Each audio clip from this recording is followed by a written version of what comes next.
Chronometry calibrated. The gateway will open in 5, 4, 3, 2, 1. Analyzing data. Likelihood of parallel universes now at 37%. Continuing analysis of the many worlds hypothesis.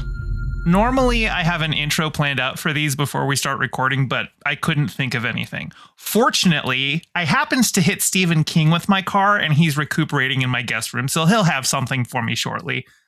Or else. Welcome, everyone. I'm Gay Fish. Joining me, as always, is the lovely Moss. Hello. And DemonMama. Hi. And today we are discussing Misery, the Rob Reiner, Stephen King, William Goldman film. William Goldman wrote Princess Bride, and he did the script for this one. So, it's just all around a good time. It's another movie that's set in Maine that technically doesn't happen in Maine. There's so much about this movie that's so Maine, down to the fact, and this is the random Maine fact, okay, is the hotel worker that the guy talks to, the old sheriff talks to. Mm-hmm. His name is Libby. Yeah. And that is the most Maine old guy name ever. There are so many Libbies. It's absurd. It's again, I don't know, Rob Reiner, I don't know if that's lifted straight from the book, but if it is, it's a great attention to detail. It's a great way to sell the Mainerness of Stephen King that Stephen King slightly tries to obscure. I should point out, though, obviously it's written by a Mainer in Maine, but in the original book, it was still set in Colorado. Yeah, of course, no doubt. I think Stephen King was I can't set all of it in Maine. Let me just put this movie up in a remote, rural, coniferous forest covered in snow where everybody's driving old cars and there's weird small town vibes, and crazy person with an overly large house runs a quote unquote farm. That's just, I understand that these things happen elsewhere, but it's so Maine it hurts. Mm-hmm. I can't oversee take the boy out of Maine. You can't take Maine out of the boy. No. It's impossible. So when I first started watching this, I was working under the assumption, because I knew that Stephen King had a car accident, but I didn't know when it was. And I was just assuming this was the book that he wrote after he got hit by a car or whatever. And then I found, no, he wrote this a decade before that. So it's just, he wrote a story about an author who has a horrible car accident and then is kidnapped by a psycho fan. And I was just well, of course he just happens to be hit by a car a decade after writing a self-insert having a car accident. Manifesting. Yeah. No, that's so sad. That shit was bad. It really messed him up. And also I have family members who were rear-ended by a car going 100 miles an hour, Jeez. On that exact same stretch of road that he was on. It is it's one of those roads that urbanist channels on YouTube rant about, being this is poor road design. This is designed to convince people to speed. It's the classic one of those. And so it's just it is a road that's riddled with accidents, and it's unfortunate and a lot of injuries. I actually, it's crazy. It's not just Stephen King, but family members were injured on that goddamn road. So we got to get away from the Stephen King so you don't have so many personal connections. Yeah, no, it's just, I have an unbelievable amount of them. I mean, my best friend's parents were taught by Stephen King when he was still a high school teacher. I could go on about it forever. Jeez. It's wild. That's cool. But I really liked this movie, and I remember liking it originally, and I liked it this time a lot. I watched it with my roommate, and we had a really good time watching it. And the visceral reactions throughout the movie from my roommate were very delightful. I imagine one of them had to have been the hobbling scene, because oh my god. Yes, my roommate literally hid her head in her sweater for that scene. They didn't have to show us. They could have just made a crunch sound off. At least they spared us the second one. But the first one, it is such a brutal effect.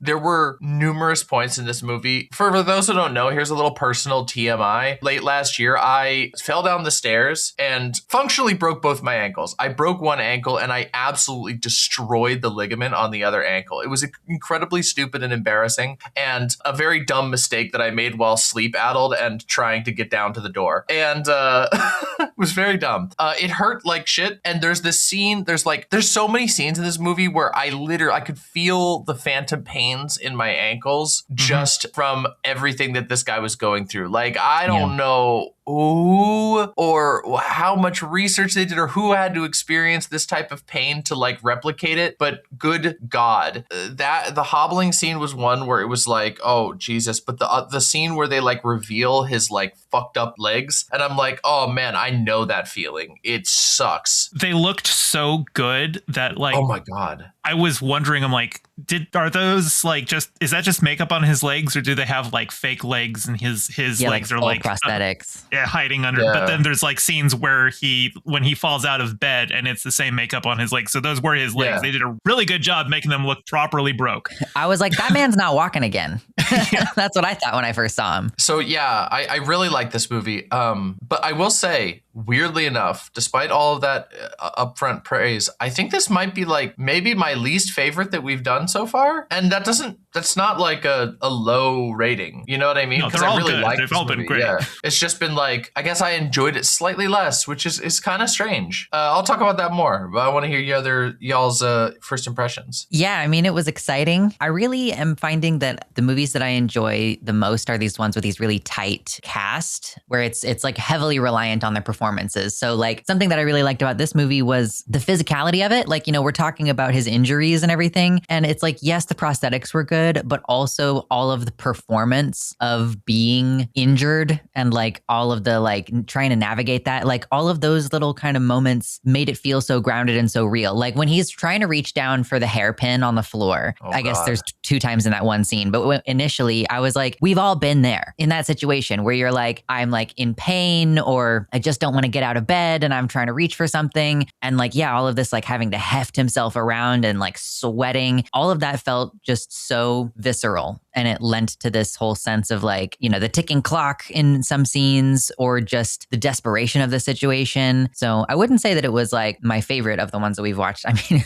this season includes The Princess Bride. So, you know, you've got that to compare against. But yeah, it was really interesting. I liked it a lot. I love there's like all sorts of little details that I love. Like when Sheriff Buster is looking for signs of, you know, Paul, like he's driving around the road where he had gone off road. You see one of the wavy road signs and it's just riddled with bullet holes. Yeah. Yep. Living in the country. I also noticed she was giving him Novril for the pain, which is it's not generally used as a painkiller. It's a tricyclic antidepressant, which can be used to treat chronic pain, but you really wouldn't use it for a leg injury like that. You'd probably want to use opioids for that. And in the book, it was codeine. And I'm wondering if they changed it because of Nancy Reagan, that whole, you know, just say no to drugs thing. They wanted to downplay, because I think in the book they addressed a lot more his developing dependence on the painkillers, and I think they probably just scrapped that. Yeah, I feel like that would be a lot to cram in, but I also think it would have added some depth to the experience of the character. I thought that was a fake name, by the way. I thought that Novril was a fake name and it was just a spin on the word novel. Didn't know that it was real medicine. I looked it up because she said it, and so I looked it up and I did a little bit of Wikipedia research. I am not a doctor. Do not take my advice on which drugs to take if you are in pain. Yeah. Oh, but please. This is what Wikipedia told me, and about, Tricyclics are not a medicine you want to be on. No. Yeah.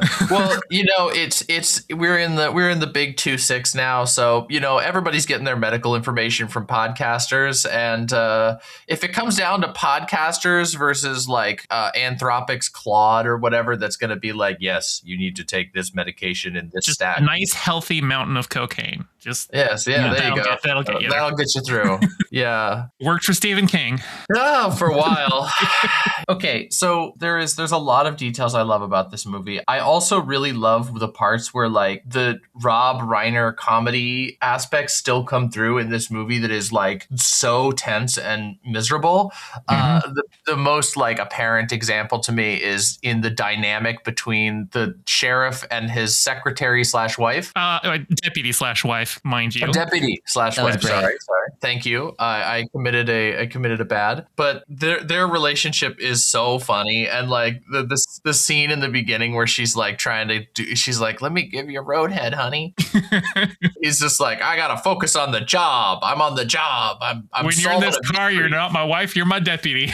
Yeah, and it's like, he's like, look, a tree, it's broken. I love these old people still getting at it.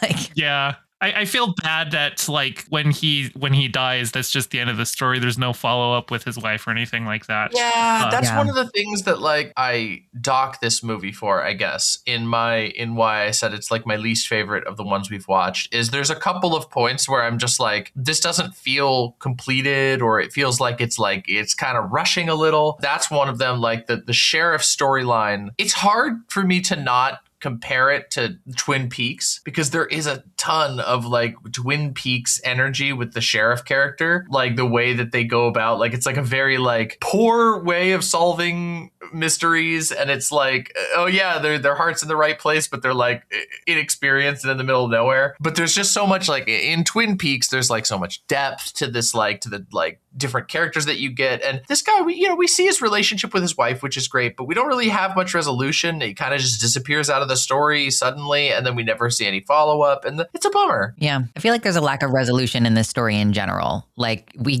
it's like she dies and then epilogue time. Like there's, I think we're accustomed to like a letdown. Yeah. Like did you drive a car with your broken ankles? Like, did you just go outside and wave your arms around? Like nobody's looking for you anymore. Yeah, like no resolution. And I guess the book actually did give resolution, so I'm not going to force Stephen King to do that, but I am looking up where William Goldman is so I can hit him with a car and have him write that for me. Yeah, exactly.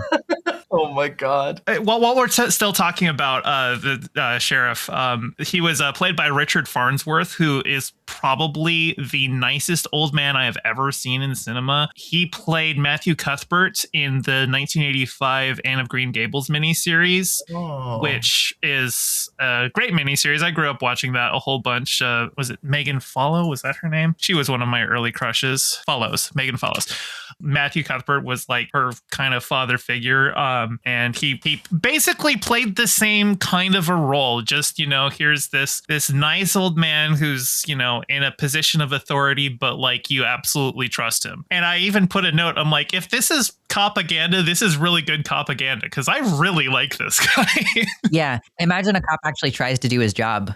Yeah. It is propaganda in the same way that Twin Peaks is propaganda, which is to say that it's like, it's the propaganda like as a trope and not really much deeper than that. Like, I don't know. Yeah, it participates in this idea, but like, I don't know. I guess to me, propaganda is one of those like tropes that like, I can't fault people for, partially because it's just a narrative device that communicates a lot and gives you a good setup to work with. It is worthy of critique. I'm not saying that like people are wrong to critique it. It's just like, for me, I'm just like, well, it makes sense. You need somebody whose job it is to plausibly go look into stuff. Okay, an example of this is the scene, a great scene, a very weird scene, but a great scene. The scene where the cop is going in and looking through the house room by room and having this awkward conversation. And there's like, they both know that it's like really close to the line. They both know that they're like faking the pleasantries. And he's like going through every room in her house, which is the weirdest thing to do. And like, you could literally, I don't think you could really do that with any other character besides like a cop character, where there's like they have a certain state authority to be able to go through your house. And it's just like, okay, it's like not good, but it makes sense from a narrative perspective. I think it's part of the fantasy, right? Like we talked in our Marvel series about like the fantasy of someone who's righteous and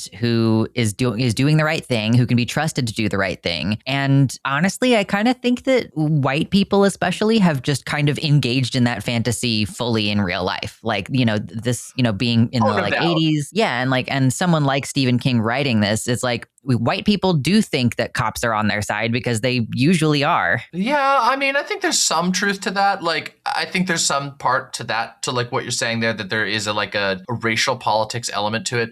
I do also just think that like from a narrative angle, you have to take all kinds of shortcuts when you're writing a story, especially when you're writing a story that is focused on a different topic. The topic being like, okay, this is like two people trapped in a house and parasociality and obsession and how you would feel being in that situation. So you have to take some narrative shortcuts in some places to be like, here's what I'm trying to communicate. This is a guy whose job it is to look into it, and he's doing his job. There's another thing that like I didn't like about this movie, and it's the serial killer reveal. Or maybe the reveal itself is fine. Like, I do think that him like looking through the scrapbook is fine. It's like it does remind me a little bit of the Hannibal Lecter novels, where they're looking through, they find like some of the trophies of the Great Red Dragon and his kills. But the thing that bothered me about it is just like, I don't get it. I don't get how it makes sense. Like, they have her pictured. It seems like she was arrested and made a statement. Like, how the fuck is she living in Colorado if she killed like 1 million babies and old people? I assume that I had paused on several of the newspaper clippings to get some more information on them, and I counted at least 13 different people that she had killed. 5 of them were infants, and I don't think she was ever convicted on any of the others, but I guess the infant thing probably wasn't convicted as like murder, but probably like just like negligent homicide or something. Yeah. So I think she said, though, like a core part of the plot is that she said in her like statement that like, oh, there's like a higher power than what I can't remember what off the top. Yeah, she was quoting the book. Yeah, she was convicted on something, and she spent some time in jail, but probably like, I don't know, a year or two. Did she just do this so that she could quote that line? I mean, that was the setup. Crazy. And because like Sheriff Buster knows who she is. He knows that she was convicted for something, and that's why that line in the book stood out to him, because he'd heard it before and was trying to remember where he'd placed it. And then, so yeah, that's what that setup was. Which is very convenient, but like it works. It works okay. Like it's okay for it to be convenient because Buster was never going to be the one to be the savior anyway, right? He was the red. He's the fake out. He was the fake out hope spot. Yeah, you get invested in him, and then he dies. Just like, oh fuck. Oh, I just thought of another like little detail that I was like, this is like great consistency point, and also just a thing that has shown up in all of Rob Reiner's like filmography that we've been going through. The attention to detail, like, okay, the entire movie, every time you see a page of that book, every single letter N is missing, and like that is just such a good. It's funny as hell, even in like a fucked up situation, and I love that they just like keep it consistent throughout, and like even she's even like, oh, I'll fill in all your ends for you. I agree. Those little tiny things make it's like the relief of a tiny humor in an otherwise very tense thing. Like when he's dumping out the contents of the pills, and then he's got the 2 little halves of the capsule, and he's just like, I guess I'll eat this. Like, it was good. Yeah, there's a lot of little details like that. I love the I love where he like pretends he was jacking off, and like, yeah, that's so good. There was one bit that I laughed at because I was just like, I know there had to have been at least some meeting here, but there's a scene where she's in her bedroom watching TV, eating Cheetos with a bottle of Coke next to her, and I'm just like, imagine the product placement discussions. Yeah, so we want to associate Cheetos and Coca-Cola with a serial killer. And Coca-Cola's like, that's all right. We've done a lot of those. But this story is ultimately about Stephen King's relationship with his audience. This is definitely like an author bitching about parasocial fans. Which is completely fair. And yeah. I'll just say, I've met people on Twitter. I know this space. I have had some experiences that make me feel very strongly for both Stephen King and James Caan's character in this movie. I'll just say that. Yeah, it's too real in that way. And oh God, I gotta just say, James Caan, like the dude suffers so well. Like, oh my God, his like facial acting in this movie is so good. The dude looks so fucking miserable all the time, and especially when he's like both miserable and bewildered. Like, I've never been more sold on a guy being like, where the fuck am I? What's going on? I was actually initially, like the first couple scenes between him and Kathy Bates, I felt like he was not meeting her level of acting. I like wrote a note that it was like, it's a coughing baby versus hydrogen bomb. But as I got through the film, I realized, no, he's ramping up the tension. His reactions at first are like he's, you know, dazed and still trying to get his bearings, and then slowly, as he's realizing, oh, she's a crazy person. I'm in, you know, chuckles, I'm in danger. He like takes her at face value at first in a way that belies the like what's to come, you know? Yeah. Kathy Bates, of course, absolute powerhouse in this movie. A legendary performance that solidified her fame forever. Mm-hmm. I mean, she was basically an unknown. She had done stuff before, but she was not a household name. She was mostly a stage actor. And then she does this and gets the Academy Award for it. Yeah, and deserves it. It's unbelievable. Her performance is so good.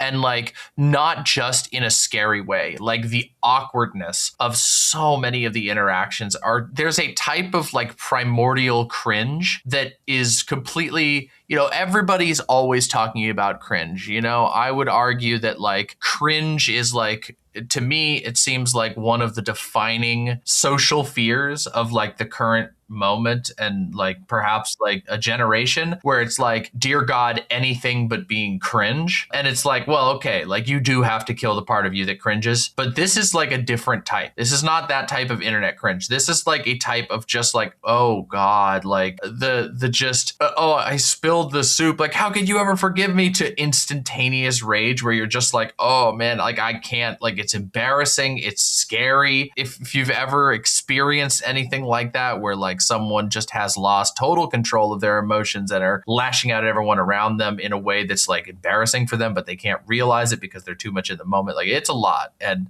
she just nails it. She gets every piece of the experience right in this movie. So deserved Academy Award, in my opinion. Her capriciousness and like the ephemeral nature of this, you know, I think it's like cringe almost because you're swinging wildly between like a almost like a childlike character, where she's like, I don't like cursing and I like my toys all set up exactly the way I want them set up. But then she just like flies off and like, look what you made me do. And like, it's so weird because then there's also like the really calm, methodical approach that she has when she's like, I'm going to break both of your ankles and various things like that. And like, I'm going to threaten to light you on fire, sir, if you don't light this manuscript on fire. Casually just flinging lighter fluid all over your legs. It's funny that you bring that up the lighter fluid, because there's a parallel to that, a humorous parallel that turns dark like everything in this movie. But when she's holding the piss jug before, and she keeps keeps jerking it around, and you see him like watching it, like he's like, oh, please don't splash me with my piss, please, like stop. Well, she shakes it as she's talking about the sanctity of marriage. Yes, yeah. He's talking to this man the whole time he's trying to pee in a cup, like yeah. Crazy. Dude is just he's just having the worst time. He doesn't know about the like urinal etiquette. You're not supposed to talk to a man when his dick's out at the urinal. Annie's freak out over the profanity in the book was like, it makes me think of like my dad when I was a kid. Obviously he didn't want the kids swearing, which that I understand that they don't understand when it's appropriate to or not, but his went beyond that because, you know, he's a very strict evangelical Christian. He would treat just hearing swearing in like media, or if somebody just happens to say it, he would treat it like one of us would treat a racial slur. It was like that offensive to him. And seeing Annie's freak out, I was just like, oh, show this to dad and be like, yo, chill out, man. Yeah. You can kind of understand, like, when you see that kind of performance, you go like, oh yeah, there are people out there that are like super bothered. Oh yeah. Well, she's got a cross necklace and everything like that. She's very much the kind of deranged that comes out of American evangelicalism. I asked God and he told me to do this crazy thing. Yeah. It's also really funny because she does, like, without even a moment's hesitation, just casually drop a giant racial slur.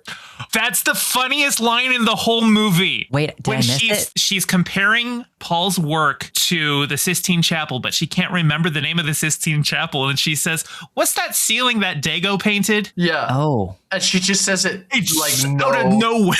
Just like, oh, no swearing, but it was like it takes me out. It's like old-timey racism. Like, wow, that I don't know this racial slur. This is a horrifying thing to learn that I don't know all the racial slurs. It's a slur for Italians. Yeah, it is not like in the common parlance anymore. Of course, that's super old-timey because I don't know about racism against Italians anymore. Like, I know that it was a thing. Italians, Irish, and blacks, like, I get it. It's not that old timey, but it is, like it was. Obviously, this movie is like, I think it's set in the 70s, if I remember correctly. No, I think it was 82? set in the time that it came out in 1990, and I think it was set to be contemporary because she had a bottle of Coca-Cola Classic on her nightstand, and it wasn't called Coca-Cola Classic until after New that's Coke. probably true. I guess I didn't pay attention to that part, but even still, like it would be very out of date regardless, but not like completely unheard of. Like, these people still said those kind of slurs even in like the 70s and 80s. It is wild. Like I also find her swear substitutions, they're not heavens to real. Betsy. Yeah, cock-a-doodle or whatever she keeps saying. Cock-a-doodie. And cock-a-doodie, you poop at one point. Yeah. And like the anger with which she says them is, of course, it sells. Like you see, there's like, this is somebody who's just losing their shit and they can't swear anyway. It would be so much easier if you would just actually like swear. Like she's saying, oh my goodness, heavens to Betsy, as she's burning the book full of profanity that's starting to set her curtains on fire. And I'm just like, see, here is a perfect opportunity for you to understand the purpose of swearing. Yeah.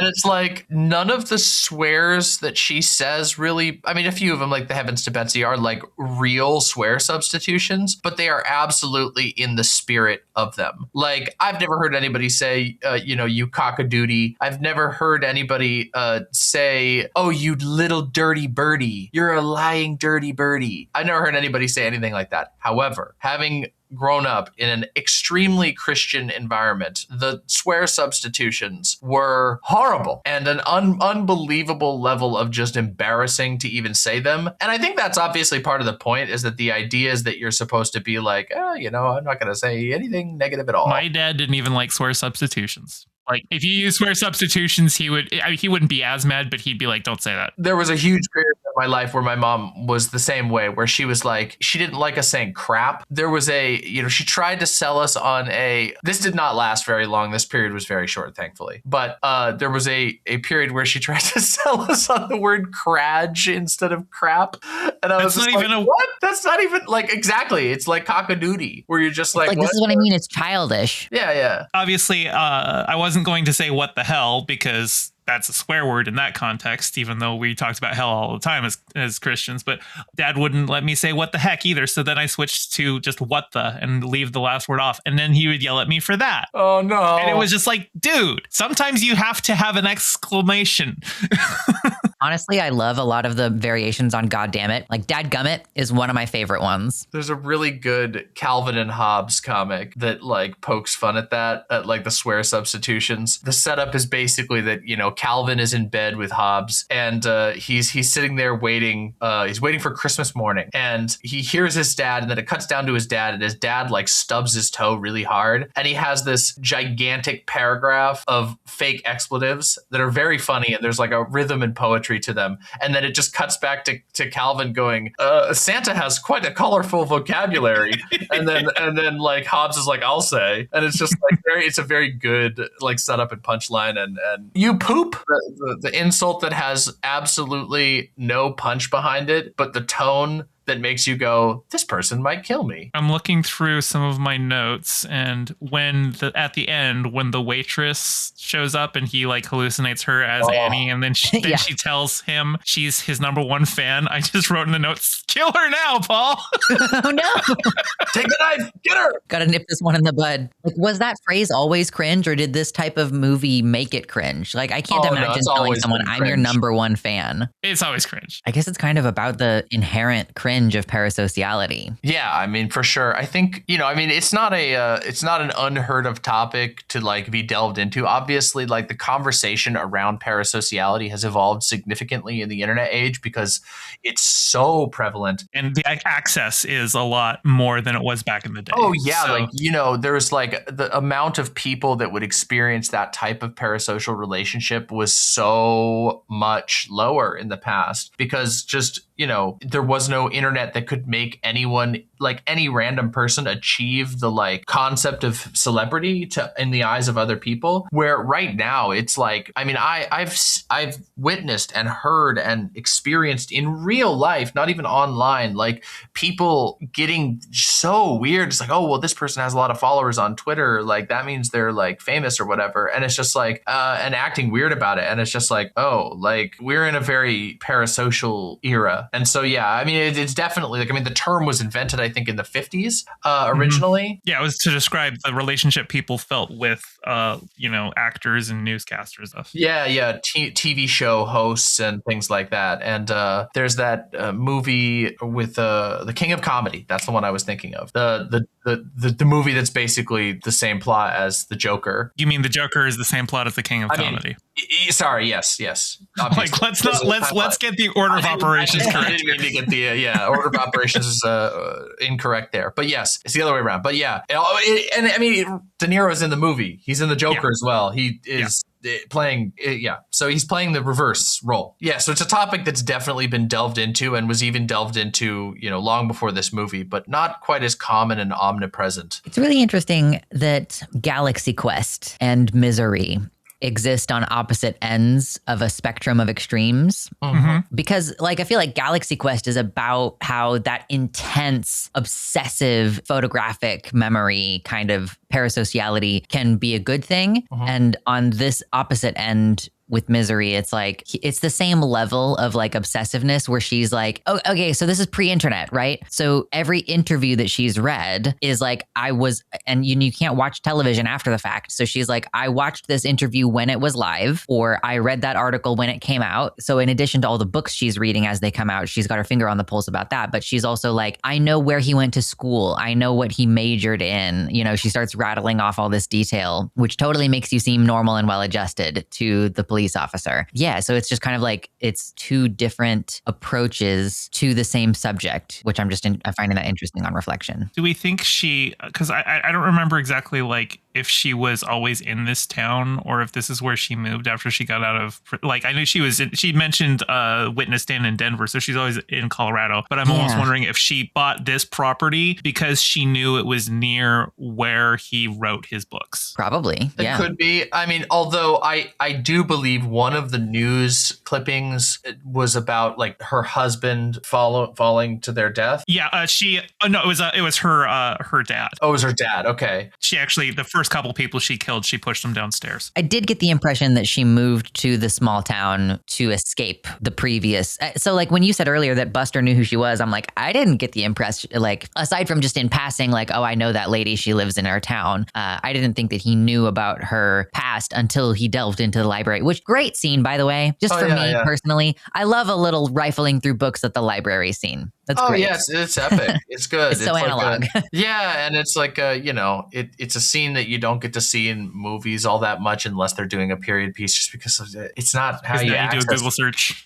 We montage like the text on the screen floating over your face as you stare into a white light, Yeah. Might want to touch back with us in the comments in 2027 and 2028 and see if actually any of this is true, because I was raging out before we started recording about how difficult it is to use basic search tools anymore, thanks to the prevalence of AI garbage choking up literally everything. It is so frustrating. So who knows? Maybe we are going to go back to sitting next to a little funky looking green light and reading a giant book or looking at microfilms or whatever, just because we know that the AI crap hasn't populated that stuff yet. I love those little lamps. Or maybe we'll do what Annie does and just kidnap our local writer and give him prompts instead of ChatGPT. Yeah, make him write what we want. Great. Yeah, yes. there you go. Get back to our roots. I thought that there was blood in that soup. I'm sorry, but after we watched Midsommar, I'm like, because we've watched so many movies that I've never seen before. She's like spoon feeding him soup, and I was like,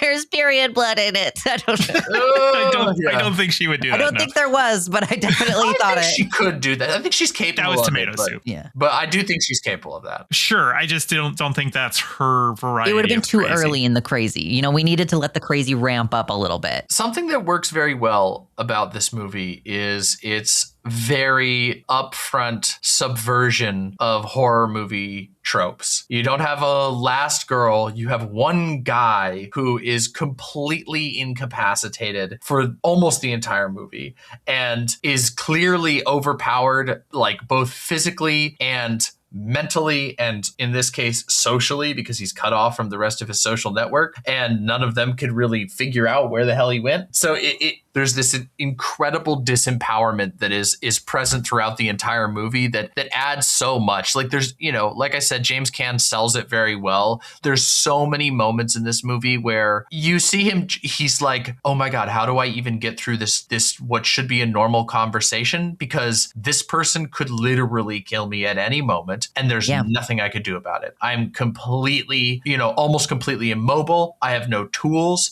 Only one of my arms works. We even see that like a lot of his like the pain of all of his like ill-hatched schemes, which are like very desperate and like they're obvious to figure out, but it's all he has. Like the part where he's practicing his little knife swing, it's like, dude, that is no way this is going to work. Well, and the closest he got before the end was poisoning her wine, but then she spilled it. Well, yeah, but because she figured it out for sure. Do you think she figured it out, or do you think that was an accident? I think she figured it out just because, he was being weird. She already knew that he had been out of the room by then. She didn't give it away until the end, but she knew already. Yeah, she knew about the penguin. Also, I think she knows it because poisoning is like her thing. She has a closet full of stolen medications, and she killed all these babies. Like, yeah, she definitely saw that coming and was just like, oh, let me play this off, and it puts power over me. And also, his expression kind of gives away the game too. So I'm sure if she didn't know it immediately, then she figured it out. But that tension and the helplessness of his total like immobility, and it really works for this movie. I think it is about that time in the podcast for me to make some Star Trek connections. Oh, I was waiting for it. I knew it was going to happen. Okay, so Libby, the innkeeper, was played by Graham Jarvis, who was in a TNG episode. He played a junkyard owner who had a melty face. And Kathy Bates was not in Star Trek, but she was considered for Deep Space Nine. They wanted her to play Kai Opaka, the first Kai. Whoa! But she turned it down because she wasn't doing TV at the time. But if she had taken that role, you think Louise Fletcher played Kai Wynn, the next Space Pope, and Louise Fletcher before that was best known to audiences as Nurse Ratched in One Flew Over the Cuckoo's Nest. So here you would have had, if you had Kathy Bates in there, you would have had two psycho nurses turned Space Popes in Deep Space Nine. Wow. Oh man, it's wild too, because I think that Kathy Bates could have made a great Kai Wynn. She could have done that too, but I'm talking specifically Kai Opaka, the first one, the one who dies. Also, the woman they went with for Kai Opaka, you look at her like, oh yeah, no, she definitely looks a lot like Kathy Bates. She's got a very similar vibe. And so they had an aesthetic they were going for. Yeah, like I do think, like, I mean, I love that character. It is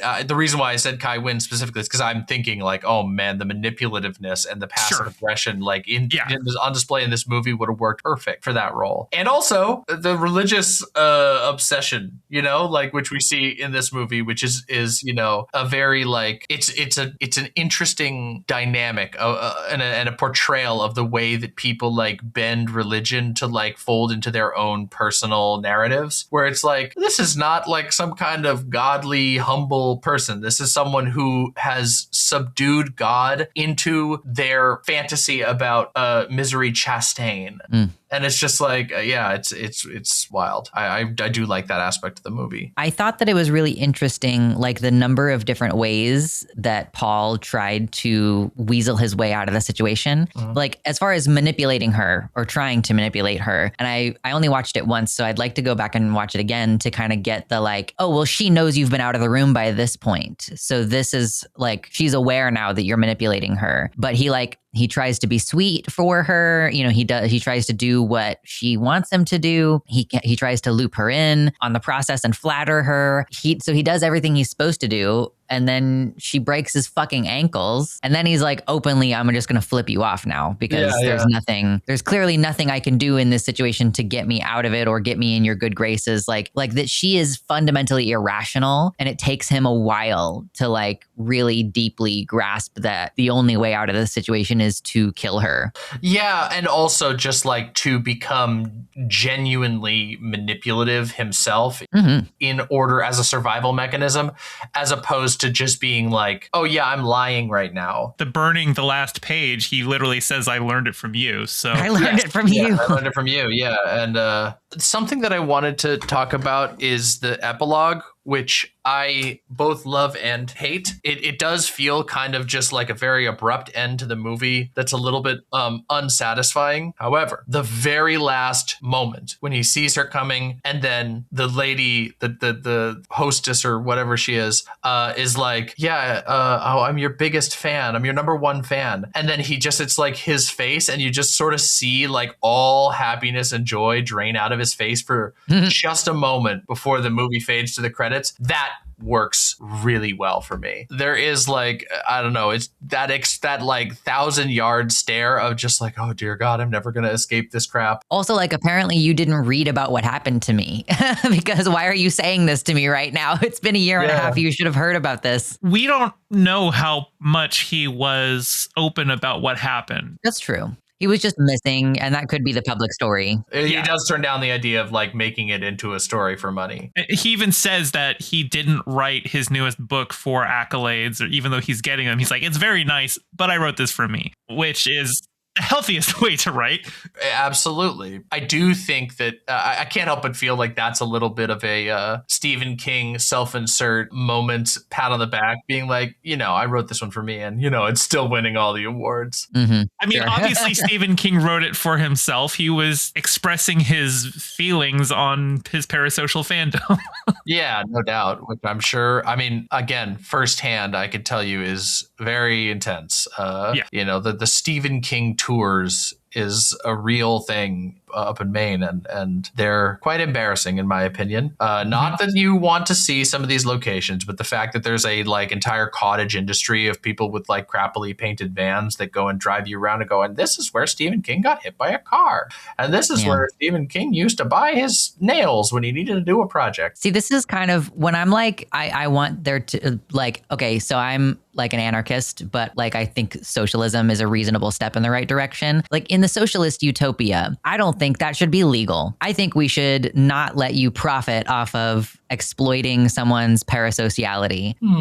Listen, I'm not a policy writer. Yeah. So I'm not saying I'm like the dictator and I'm laying this down, but I'm like, I think we should discourage this actively. I think this is not good. Yeah, you have to. If you do that, you get sentenced to like a public tomato pelting, or like crazy high taxes or fines or something. Bring back the pillory. Yes. Yeah, exactly. Yeah. It's 2026. Whatever. Anything goes now. Bring back the pillory, the stockade. I do have one criticism to make of the movie, especially after having watched Andor and being like, they handled blunt force trauma to the head very well in Andor. Too much. You get hit in the head one time with a 50-pound typewriter. That's it. I'm sorry. You're done. And she got actually, honestly, after she got up after having been hit in the head by the typewriter twice, and then he got her with the pig, I was like, oh, you're only hitting her once and you're doing it from below? No, she's on the ground. Make sure she's dead this time. Literally yelling at the screen. I bet he's exhausted though. Oh, for sure. But even so, you grab it and you just slam it on her head and then leave it there. Quadruple tap. Yeah, you make sure she's dead. Yeah, that's you end that nightmare for sure. Also, having done the Ari Aster movies, which also the head trauma there is very intimately and intricately portrayed. We'll put it that way. Yeah, it was kind of like, oh, okay, she's got a really, really strong skull. She's a thick woman all around. She hefted that man out of the snow. Yeah. I know. Like on She's her very shoulders. strong. She works on a farm, I guess. She's a nurse. She does. She works on a farm. You know what? She probably had a sled pulled by Misery. Oh, could be, yeah. Oh my God, the pig is so cute. We did I see love the that shot pig. though. At the very minimum, she hefted him onto her shoulder. Like maybe she didn't walk him the whole way because that would be crazy. But yeah. Okay, this is weird. And, I feel like, I don't know where I saw this, but I swear to God, when I saw this movie originally, which was, I think, on TV, I swear there was a scene where it's revealed that she rammed his car. And I could have sworn that was there. And then I watched the movie, I'm like, no, that scene is not in there. So I don't know what I was thinking of, but there, I swear I remember like the snowy road, the Mustang that he's driving, like I remember like the film grain of this scene of her where it's revealed that like his memory's all muddled and she's like, oh yeah, and he has a memory of getting like hit in the side by this car. But nope, not in the movie. So I don't know. I don't know why. I don't know where that memory came in. I could see it making sense for the fabrication in your brain to have occurred because she was following him. Yeah. And like, she heavily, like, she's like, oh, well, God made it happen. And it does seem like she's like waiting for something like that to happen. Yeah, it's a little too convenient that somebody who is completely obsessed with him would just, by complete happenstance, happen to be the one to pull him out of a car wreck. Like, there has to be something more involved there. That's very serious stalker behavior. That said, in that scene where he's driving on the snowy road, even before he starts like fishtailing and everything like that, the speed at which he is driving on snow-packed mountain roads gave me heart palpitations. It is insane. That was my first note. It was like, dude, calm down. Yeah. Throughout the movie, everyone drives on snow like a psychopath. And I'm just like, that is not how any of this works. You cannot do that. Like maybe they just have incredible, the most spiky snow tires you've ever seen, but like, no. Yeah, snow tires on a Mustang. It was the second note I took. The first note I took was jazz. The second note I took was, how is this muscle car handling this snowy road? And then I realized the plot requires him to be waylaid in some fashion. That's what's in my notes. My first note is celebrating finishing a book with a smoke. The second note is, okay, I'm uncomfortable with the speed he's taking the snowy road. And my third note is, looks like I was right to be uncomfortable. Yeah. Also, can I just say, I didn't expect him to live. Like, I was like, no, you're in this forever. Mm-hmm. Like, I just, like there were so many moments. It did such a good job of building that tension of like, ooh, he's going to get her this time, or ooh, someone's going to realize where he is this time. And then like the sheriff comes in and I was like, okay, the sheriff's going to get shot. Like almost certainly he's not going to live through this. And I was like, and that's it. And that's the end of the story. And he's going to be a captive forever. Like, I don't know what I expected exactly, but success was, I'm so used to being, subverted in my expectations by now that I was like, he's going to die. He's going to get Sean Bean. You got subverted. Yeah. Reverse by, by doing the thing that you're expected to do. I am happy that they decided to have the cop get blasted by the shotgun and not the like gun, the little pistol. Was the shotgun set up beforehand? Because I don't remember seeing a shotgun beforehand, but they had set up that she had a gun. And I was actually thinking that it seemed a little odd that she would have used the shotgun and not her handgun. I mean, I think it works so much better. The shot of her holding the shotgun, his chest just exploding. Maybe it was somewhere in one of the scenes where he's like rolling around the house, but we're so focused on the tension of the moment that we didn't see. Like, is the shotgun like, like a sword displayed on the wall somewhere, or or does it just kind of come out of nowhere? And it feels to me like it comes out of nowhere and just delivers one of the most like iconic shots of Kathy Bates standing with a double barrel shotgun at the top of the stairs. Sure. Which there's a lot of just iconic shots of Kathy Bates. I've seen so many of them before, but like the cinematography, they love to do camera pushes, like low angle looking up into her. The cinematography was so cool. It was great. And like the helicopter shots are so cool. That's Rob Reiner cameoing as the helicopter pilot too. That makes sense. Yeah, I was like, hey, looks familiar. But yeah, it's like the helicopter scenes were great. The helicopter shots were great. Just a great attention to detail all around. And what a great movie. Yeah, it is. It's, again, I will repeat what I said at the beginning, but just to be clear, even though it's my least favorite of the ones that we've watched this time through, it still towers above so many other movies that I'm just like, it's like, oh no, no, it's the worst caviar I've had this week or whatever. Mm-hmm. I think of the films that we're watching that I hadn't seen yet, which for Rob Reiner, it was just When Harry Met Sally and Misery so far for me. I liked this one better. No, I really like this one. I would watch it again. Yeah. Totally. It's a good rewatch. And our next one up is A Few Good Men. So I hope you are all ready to sit through 2 hours of Aaron Sorkin's writing. Okay. So until then, I've been Gayfish. I'm Moss. And I'm Demon Mama. And we'll catch you next time. Bye. Bye. Bye.